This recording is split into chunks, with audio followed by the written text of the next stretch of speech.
বাঙালিয়ানা originals গল্প নেশনের আজকে নিবেদন অভিমান। মানবিক দংশন ও অপত্য পিতৃস্নেহ যখন সাংসারিক দায়বদ্ধতার ঊর্ধ্বে চলে যায়, তখন অনেক সময় দানা বাঁধে মান অভিমানের জট। শুরু হচ্ছে আমাদের আজকের গল্প অভিমান।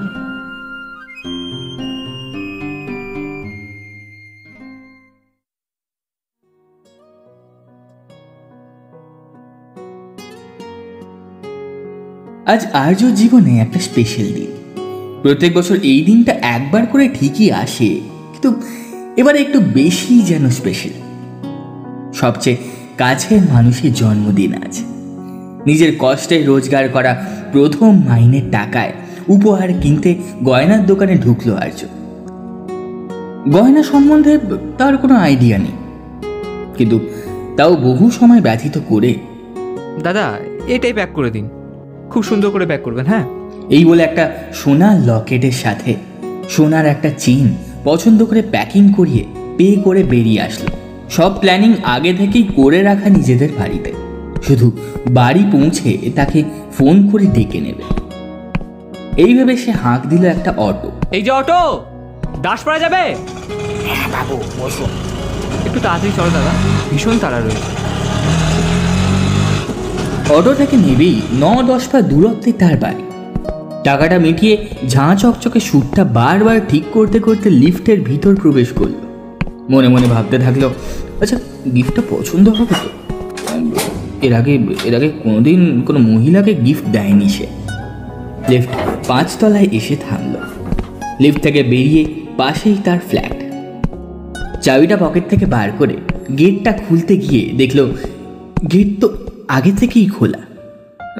তাহলে কি সে আগেই চলে এসেছে? বেশি না ভেবেই আস্তে করে জুতোটা খুলে ভিতরে প্রবেশ করতেই অবাক হয়ে গেল সে। সারপ্রাইজ অন্য কারোর জন্য প্ল্যান করা ছিল বটে, কিন্তু সে নিজেই অবাঞ্ছিত সারপ্রাইজ পেল। ওর বাবা আগে থেকেই এসে ওর মাকে একটা ডায়মন্ড নেকলেস দিয়ে উইশ করে দিয়েছে। হতাশ চোখে দরজার ভিতর পাশে দাঁড়িয়ে নির্বাক শ্রোতার মতো দেখছে সে। এক নিমিষে সব মজা, সারপ্রাইজ প্ল্যান সবকিছু ধূলিসাৎ হয়ে গেল। আর্যর মা ওকে দেখতে পেয়ে ওকে ডাকলো, বাবু তুই এসে গেছিস? দেখ তোর বাবা কি করেছে। আমি তো ভাবতেই পারিনি তোর বাবা আসবে। আয় না ভিতরে আয়, অমন দাঁড়িয়ে আছিস কেন? মায়ের কোনো কথা যেন তার কান অবধি পৌঁছচ্ছে না। রাগে উত্তপ্ত হয়ে, মিস্টার সেন, আপনি এখানে কেন এসেছেন? আপনি এখানে কেন এসেছেন? কে পারমিশন দিয়েছে আপনাকে এখানে আসার? মা, ও মা, এই লোকটা এখানে কেন এসেছে? বলে গিফট বক্সটা ছুঁড়ে ফেলে দিয়ে হন হন করে বেরিয়ে গেল সে ওখান থেকে। রাস্তায় নেমে উন্মাদের মতো হাঁটতে থাকলো। যে মানুষটা 9 বছরের একটি ছোট্ট বাচ্চাকে তার মায়ের কাছে ফেলে রেখে চলে গেছিল, সামান্য খোঁজটুকু রাখেনি তার বাচ্চাটা বেঁচে আছে কিনা। পরে শুনতে পেয়েছিল কাজের নামে নাকি নতুন সংসার পেতেছে। সেই মানুষটা আজ কেন ফিরে এলো? আজ সে ভেবেছিল সবার প্রথম তার মাকে উইশ করবে। জীবনে প্রথম রোজগার করা টাকায় কেনা গিফট দিয়ে খুশি করবে তার মাকে। ওই স্বার্থপর মানুষটা এসে সব খুশি এক নিমিষে ধূলিসাৎ করে দিল।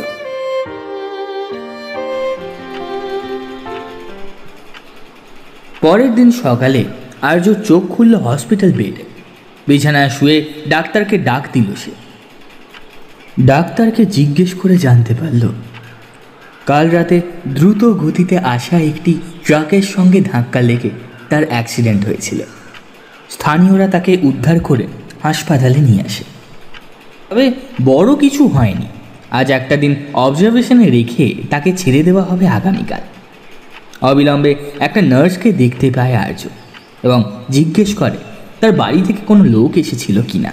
হ্যাঁ, আপনার মা বাবা তো কাল সারা রাত হসপিটালে রয়েছেন, খুব কান্নাকাটি করছেন, চিন্তা করছেন আপনার জন্য।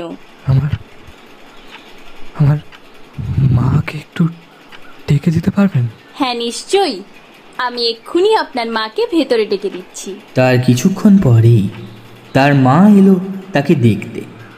মা কিছু বলতে যাবে এমন সময় আর্য বলল, মা, ও মা, সত্যি করে বলো তো, ওই লোকটাকে তুমি দেখেছ না? তুমি তো জানো ওই লোকটা আমাদের পরোয়া করে না। তুমি বলো না, আমাদের অসহায় অবস্থার কথা কখনো কখনো ভেবেছে ওই লোকটা?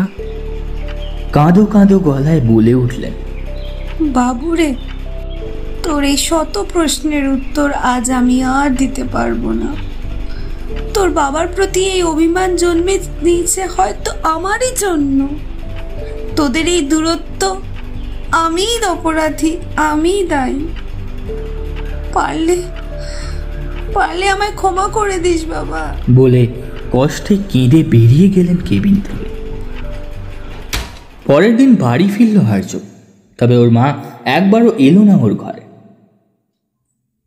মিস্টার সেন ওর ওষুধপত্র গুছিয়ে রেখে ঘর থেকে বেরিয়ে যাবে এমন সময় পেছন থেকে ডাকলো আর্য। মিস্টার সেন আশ্চর্যান্বিত হয়ে সেখানেই দাঁড়িয়ে রইলেন। এত বছর পর ওনার ছেলে ওনাকে বাবা বলে ডাকলো। শোনো, তোমার সাথে আমার কিছু কথা আছে। আর একবার বাবা বলে ডাক। বাবা, কত বছর পর তুই আমায় বাবা বলে ডাকলি। সেই সুযোগ এত বছর তুমি নিজেই দাওনি। যাকে যেটা বলছিলাম, আচ্ছা সত্যি করে বলো তো, এত বছর পরে আবার কেন ফিরে এলে আমাদের জীবনে?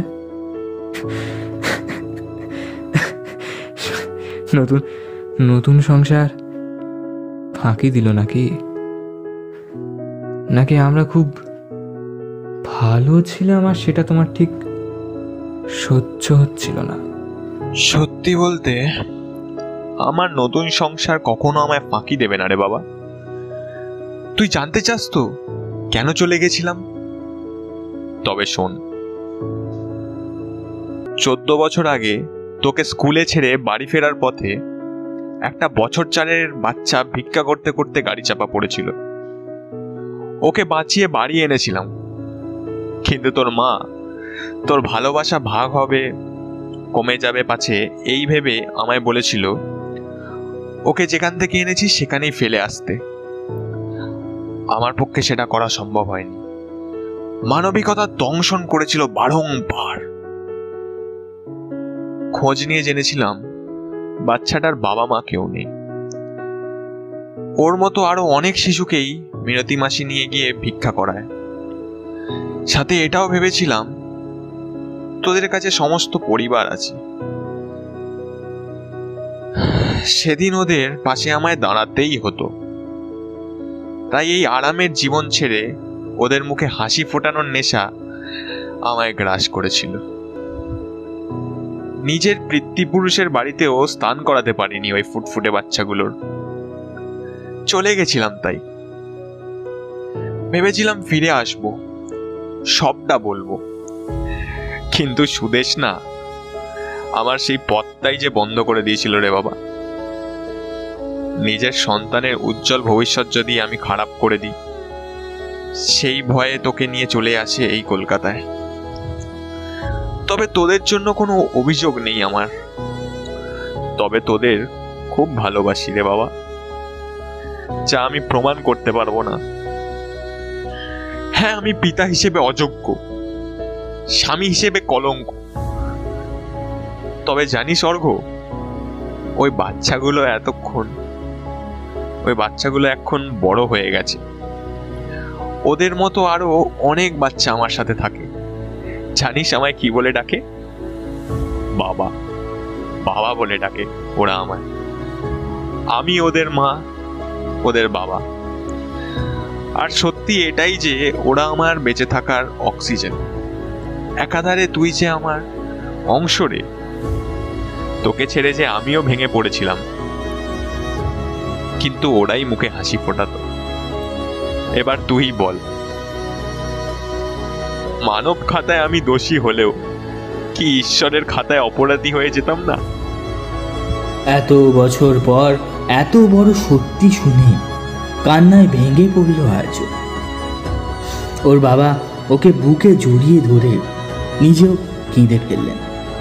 এক চেপে থাকা অভিমানের বশপায়ন ঘটে গেল। ঘরের দরজায় লুকিয়ে ওর মা এমন দৃশ্য দেখা থেকে নিজেকে বিরত রাখতে পারলেন না, লুকিয়ে নিজেও কেঁদে ফেললেন। হয়তো এত বছর ধরে যে অপরাধ বোধে ভুগছিলেন তার অবসান ঘটল আজ। হয়তো কিছু সম্পর্ক এমনি কত অভিমানের বোঝায় চাপা পড়ে বয়ে যায়, আপন মানুষগুলো হারিয়ে যায়। তবে সময় থাকতে বোঝা হালকা করে নিজেকে উজাড় করে সত্যিটা বলে দিলে সেই সব হালকা হয়ে ওঠা সম্পর্কগুলো আরও দৃঢ় হয়ে ওঠে। আর বাবা মা, তারা তো তাদের সারাটা জীবন আমাদের করেই রেখেছে।